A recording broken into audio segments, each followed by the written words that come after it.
If we start with Social Security, the greatest impact will be primarily on the voters in red states who are the most dependent on Social Security. So cutting off your nose to spite your face, you kind of think about it in that way. They played around with extending retirement age. They played around with the actuarial tables. They played around with privatization. I don't know that there's necessarily a great answer to it, with the exception of just adding to the already enormous debt load we have, which is in the trillions, which obviously just spikes inflation, keeps interest rates high, and prevents mortgage rates from coming down. You're listening to Kerry Lutz's Financial Survival Network, where you get valuable information you just can't find anywhere else. To thrive in today's trying times, you need the Financial Survival Network, now more than ever. Go to financialsurvivalnetwork.com and get your free newsletter and gift. Financial Survival Network, now more than ever. And welcome. You are listening to and watching the Financial Survival Network. I'm your host, Kerry Lutz. Got a special guest for you today, somebody who basically is kind of like that brother you love to hate, the overachiever, got straight A's and everything, did everything while you had to struggle. Gary Sinderbrand, financial advisor par excellence. He set the training for Merrill Lynch when he was there. They emulated his system, and a lot of other companies are doing it now. Gary, welcome. And hey, we're kind of living in a new world right now. We're talking about pre-call. Majority of people don't believe Social Security is going to be there for them in its current form. I mean, the government will, I guess there's a bail-in set for Social Security where benefits could be cut from 25% to a third. If we get to that point, I think there will be, we'll see DC become an armed camp because people just will not put up for it. But then we have inflation, all of these things going on with Doge, et cetera, greatly complicate the retirement investing landscape. How do you deal with it? Kerry, it's nice to be here. Thanks for having me on your show. There's a lot to unpack there.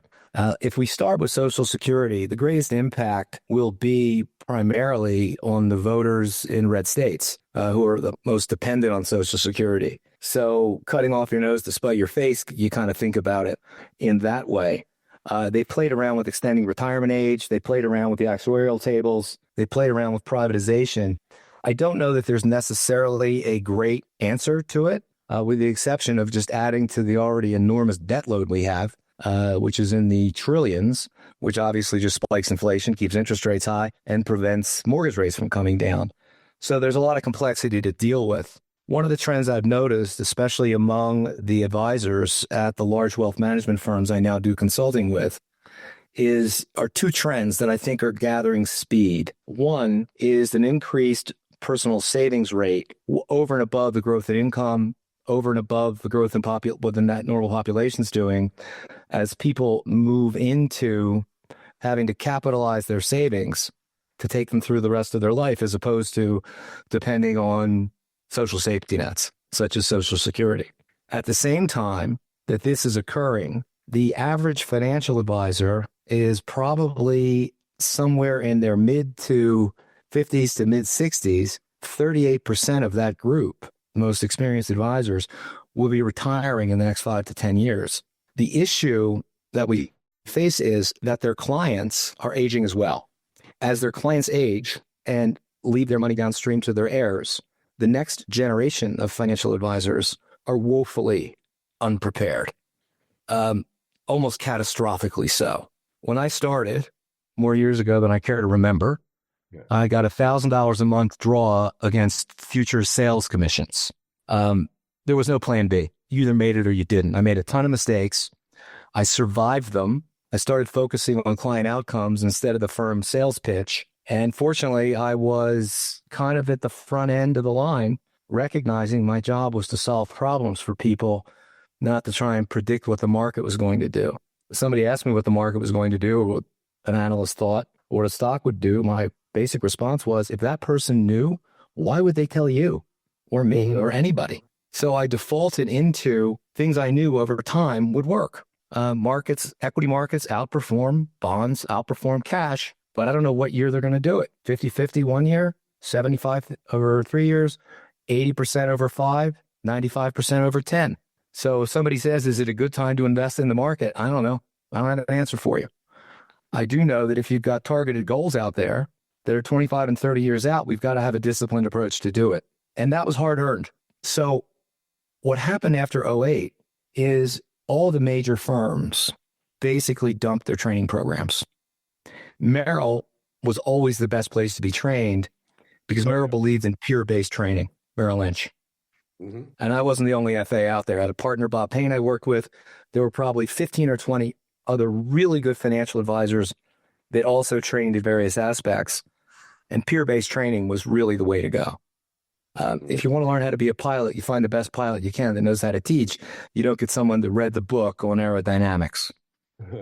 When the training dissolved, the firms basically took an approach of let's throw a bunch of things against the wall and see what works. And unfortunately, nothing has worked. They've all pressed in to form teams. So vertical team is a senior advisor, such as I used to be, hiring someone maybe in their 20s or 30s that will one day take over the book of business. The problem is that person comes in and even adjusted for inflation, instead of the $1,000 a month I got when I started, they're more on the order of $12,000 to $15,000 a month because their senior partner is basically floating them. The senior partner in a typical wealth management firm at this point is probably making between $750,000 and $2 million. It's an incredibly lucrative career. So giving away $150,000, they don't really feel it. However, the junior advisor knows they just have to survive until the senior advisor walks away. The firm pays off the senior advisor when they leave a substantial amount of money, and the junior advisor gets kind of a reduced payout on the assets that remain until it's all paid off. Here's the problem.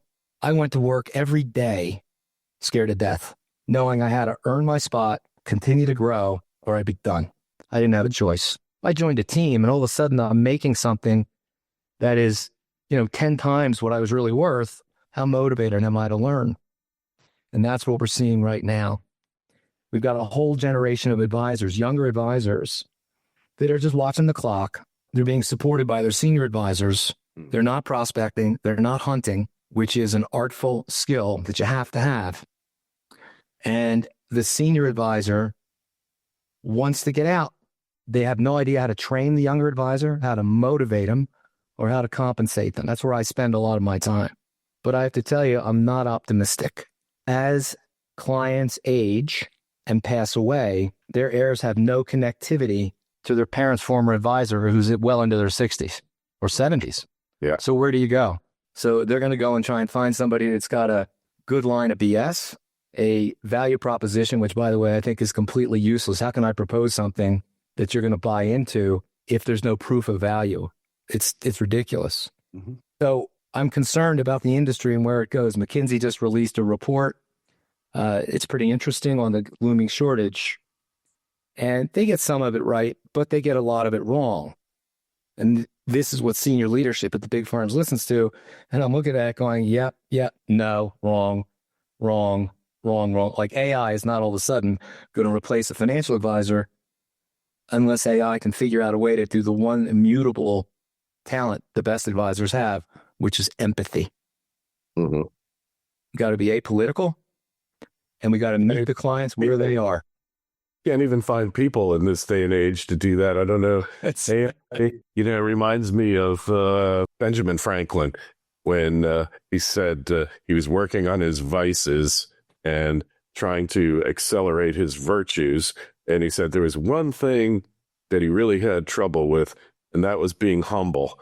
But he found that if he just acted as if he was humble, even though he really wasn't, people accepted it. So as AI acts as if it's empathetic, that should be enough for most people, right? Even though it can't really feel empathy. I saw a report the other day. I'm not sure where I saw it. It might have been on John, one of the shows, that like 20 or 25% of people right now have what they would classify as intimate relationships with their AI. That's a tad frightening. Well, they really expand them. Yep.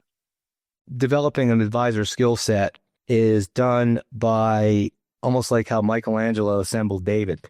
You just got to get rid of everything else. And what's left is what you need to do.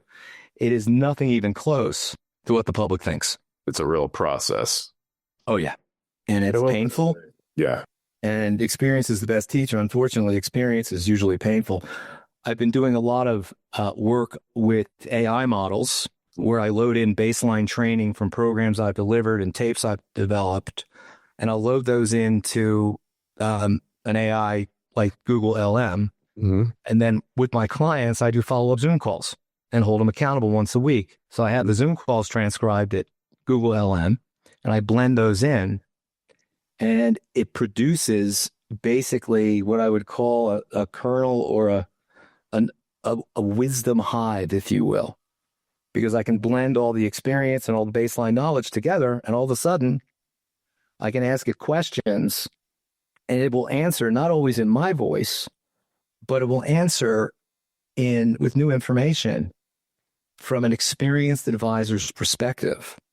That a question that could be posed by an advisor that basically has been in business a year. So the firms are terrified of what it's going to do. They're going to be very slow to embrace AI. So that's not going to be a solution. All right. So how do you get more people involved in this, motivate them to do the hard work that's necessary so they're not like living off a dwindling book of business? That's the question. Long time ago, I think it was in the, maybe you saw it, the movie Major League, Tom Berenger, Charlie Sheen, all the rest of it. They were trying to figure out how to motivate the ball players. And Tom Berenger, who played a catcher in the movie, basically said, they've all got making a lot of money. You got to scare the hell out of them. Mm-hmm. So in the scene, the manager, who I can't remember who played the role, picked up a bunch of baseball bats, walked into the showers, and threw the bats in the showers to scare the hell out of everybody. Yeah. And that was kind of a pivotal moment for them. As it relates to financial advisors, if you don't have a combination of hunger, ambition, and fear, you're not going to make it in your early years.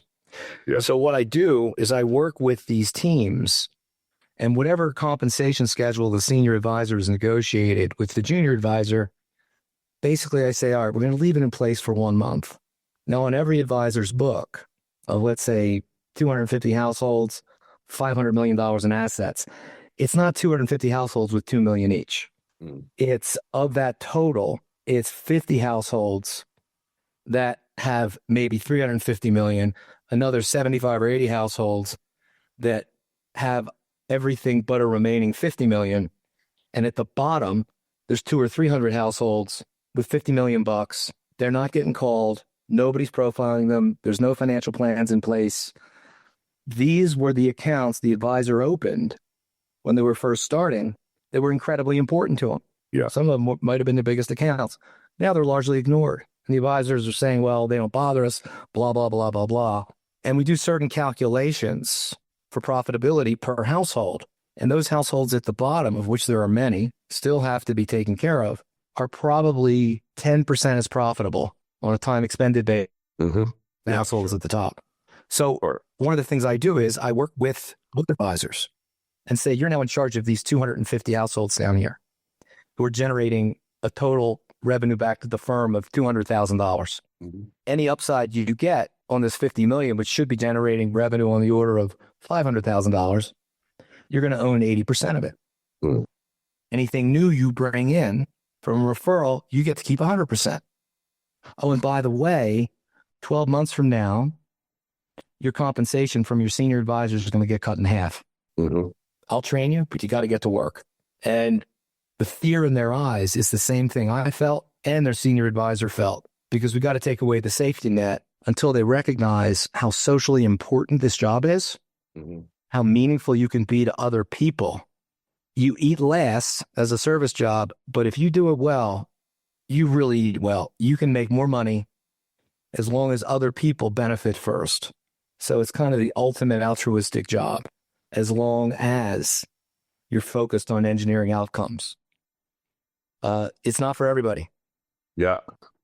Yeah, well, it never has been, but if you want to make money, you go where the money is. And like, why did Willie Sutton rob banks? Because That he never said it, but it's been attributed to him because that's where the money is, or was. Now there's no money in the banks. It's all digital anyway. Yeah, so you got to go where the money is, and rich people, it's that old thing. It's just as easy to fall in love with a rich guy as a poor guy, right? Yeah, my wife reminds me of that all the time.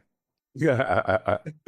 All right. Hey, so how do we connect with you on the web? How do we find you?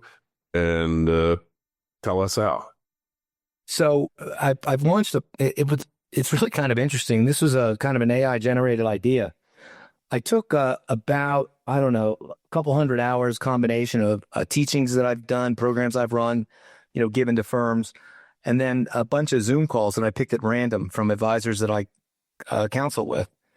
And I cracked it all into an AI model using Google LLM. And I said, so if I wanted to create a podcast that would help the public understand if they've got an advisor that actually knows what they're doing based upon sitting on the other side of the desk, inherently knowing what's contained in the AI currently, see if you can generate 10 scripts for me. And with a little tinkering, it came up with my first 10 scripts. Now, I did some editing on it. I came up with my own spin on a few, but I was blown away. So that led me to believe, well, this is stuff the public needs to know, especially since there's going to be such a jump ball coming up for where do you go and what do you do?